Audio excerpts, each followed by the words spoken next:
Hi friends, നമുക്ക് ഇന്ന് ഒരു മീറ്റ് റോൾ ഉണ്ടാക്കാം.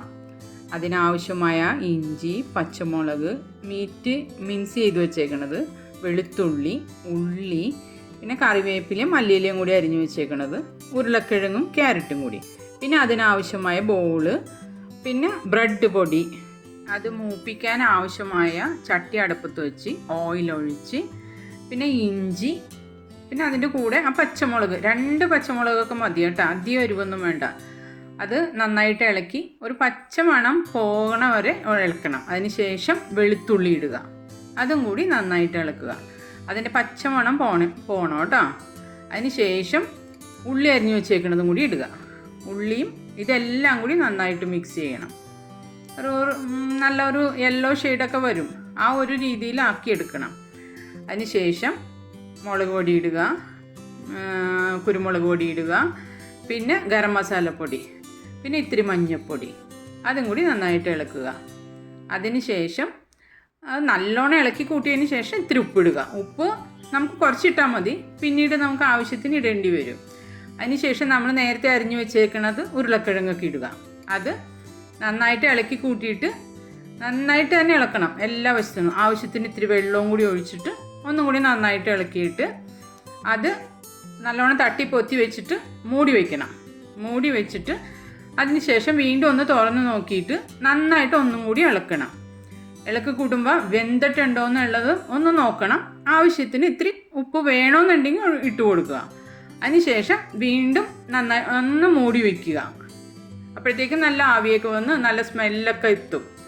അതിന് ശേഷം നമുക്ക് നമ്മൾ നേരത്തെ മിൻസ് ചെയ്ത് വെച്ചേക്കുന്ന മീറ്റ് ഉണ്ടല്ലോ, അതും കൂടിയിട്ട് നന്നായിട്ട് മിക്സ് ചെയ്യണം. മിക്സ് ചെയ്യുമ്പോൾ നമുക്ക് ഏത് മീറ്റ് ആണെങ്കിലും ഉപയോഗിക്കാം. ചിക്കനോ ബീഫോ അങ്ങനെ നമുക്ക് ഇഷ്ടമുള്ളത് എന്താണെങ്കിലും മിൻസ് ചെയ്തിട്ട് അത് ഉപയോഗിക്കാവുന്നതാണ്. ഇതിപ്പോൾ ഞാൻ ഉപയോഗിച്ചേക്കുന്നത് ബീഫാണ്, അതാണ് ഞാനിപ്പോൾ ഇട്ടേക്കുന്നത്. അതിൻ്റെ കൂടെ മല്ലിയില നമ്മൾ നേരത്തെ ചോപ്പ് ചെയ്ത് വെച്ചിട്ടുണ്ടല്ലോ, അതും കൂടി ഇട്ട് നന്നായിട്ട് ഇളക്കി കൂട്ടണം. ഇളക്കുമ്പോൾ എല്ലാ വശവും ഇളക്കി ചേർത്തെടുക്കണം കേട്ടോ, കാരണം മിൻസ് ചെയ്തേക്കണ കട്ട പിടിച്ചിരിക്കും. അതുകൊണ്ട് നന്നായിട്ട് ഇളക്കി കൂട്ടണം. അതിനുശേഷം നമ്മൾ നേരത്തെ ബോൾ പിടിച്ച് വെച്ചിട്ടുണ്ടല്ലോ, അത് സാധാരണ ചപ്പാത്തി പരത്തണ പോലെ പരത്തണം, പക്ഷെ നന്നായിട്ട് നൈസായിട്ട് പരത്തണം. എന്നിട്ട് അതിൻ്റെ മേലെ നമ്മൾ നേരത്തെ ഉണ്ടാക്കി വെച്ചിരിക്കുന്ന ഫില്ലിങ് എടുത്തിട്ട് വെച്ച് നൈസായിട്ട് മടക്കി 2 സൈഡും മടക്കി ഒന്ന് റോള് പോലെ ആക്കണം. അറ്റം പൊട്ടി പോകാതിരിക്കാൻ വേണ്ടി സ്വല്പം മൈദ വെള്ളത്തിൽ നനച്ചിട്ട് അതും കൂടി ഒട്ടിച്ചു കൊടുത്താൽ നല്ല റോളായിട്ട് ഇരുന്ന് അത് ഓരോന്നും അതേപോലെ ചെയ്യണം.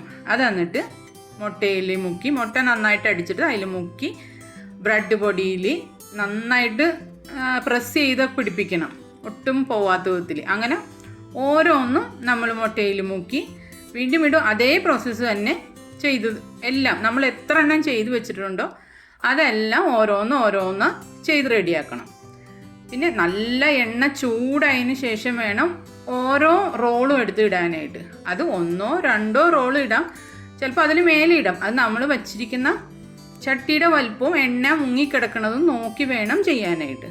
ഓരോന്നും തിരിച്ചും മറിച്ചും ഇട്ട് പൊട്ടിപ്പോകാതെ ഓരോന്നും കളർ ഒത്തിരി ഡാർക്ക് ആവാത്ത വിധത്തിൽ എടുക്കണം കേട്ടോ.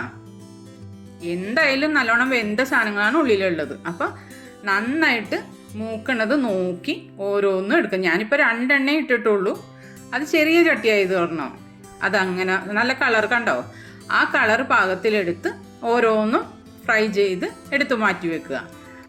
ഓരോന്നും അതേപോലെ നമ്മൾ എത്ര എണ്ണം ഉണ്ടാക്കി വെച്ചിട്ടുണ്ട് അതങ്ങനെ ഫ്രൈ ചെയ്ത് വെക്കണം. അപ്പം നല്ലൊരു സ്നാക്സായി. എല്ലാവരും ട്രൈ ചെയ്യണോട്ടാ. Okay, by.